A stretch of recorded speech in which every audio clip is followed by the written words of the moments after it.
Hello and welcome to my channel today. I wanted to do a media I consumed in January recap video. Today is February 12th, so I'm filming this a little late, and I'm not quite sure when I'll get this up, but I still wanted to do it anyway. I thought it would be fun. So I'm gonna start with books that I read in January. So I started out with a reread of Pride and Prejudice. I love my copy of Pride and Prejudice. This is from the 90s, and I think it's very pretty, and it feels nice to hold.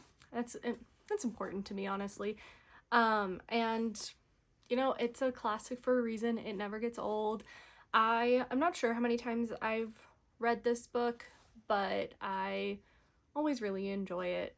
So that was the first book I read. The second book I read was a Kindle book, so I'm gonna have to put a little picture up here, and that was Sweet Berries by C.M. Niskosta.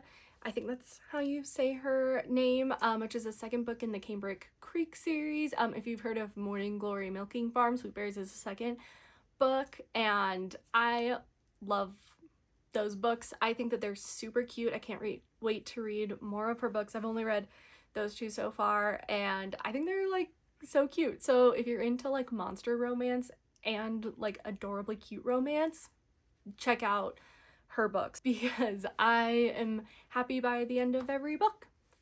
The third book I read was Juniper and Thorn by Ava Reid. I absolutely love this book. It was so good. I do a little like bracket for each month for which books I think like won the month, and this like 100% won the month.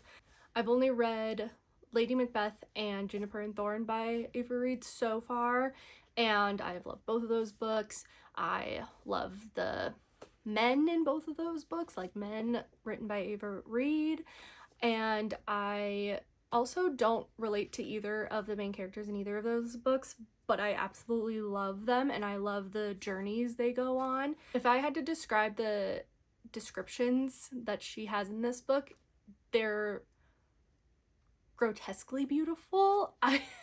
It's hard to describe, but I feel like a lot of fantasy books can be a little bit like pretty and packaged with a nice bow, which don't get me wrong, I do want that sometimes. I literally just said I like the Cambric Creek books because they are cute and like fun and very much cute romancy, and I love that.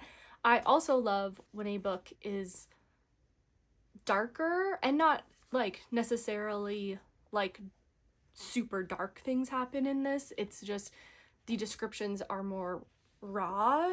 I didn't realize I was missing that when I was reading until I read this, and now I do want to find more books that have this, but I also still want cute romancy books thrown in there as well.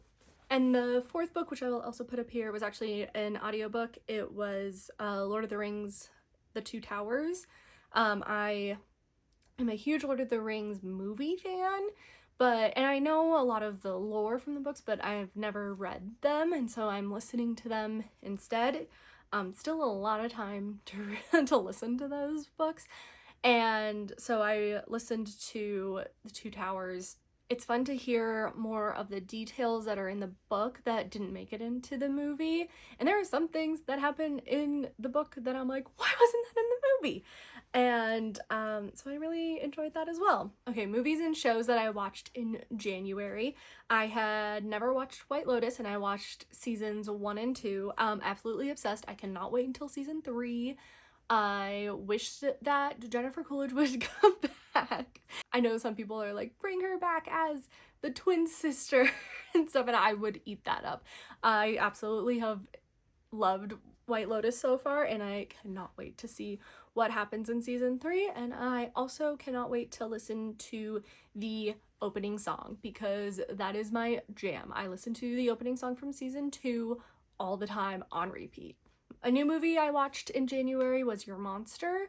I wish this movie had been playing in more theaters. My friend and I actually tried to go see it, but it was only playing at one theater near us, and it wasn't our favorite, and it was at bad times, and it just didn't work out. So once we saw that it was on streaming, we had to watch it, and I loved it. It was funny, it was cute, the music was perfect, I loved the story. Melissa Barrera is amazing. She also needs to be in more musicals, but she was so good and I thought it was a wonderful movie. And I would buy the DVD, and I only buy DVDs of movies like I genuinely enjoy and would rewatch. So that's a pretty good review from me. Music I listened to in January, the new Bad Bunny album, absolutely loved it, repeated it constantly until, I will say, until GOT7 had their comeback. I love GOT7 and I didn't realize how much I was craving and missing some of the older K-pop groups until GOT7 had their comeback, and I was just so happy. Like the serotonin boost I got just from their comeback was insane. I forgot that I could be so happy. And I love watching all of their extra things. I think GOT7 is hilarious. There's a reason they are Chaos 7. And that was the main music I listened to in January. And that's the end of my media consumed in January video. I hope you enjoyed it. I hope to do these every month, as long as I can keep up with it every month and keep track of all of the media I have consumed. I will continue to do this, and I hope you enjoyed it, and I'll see you in the next video. Bye!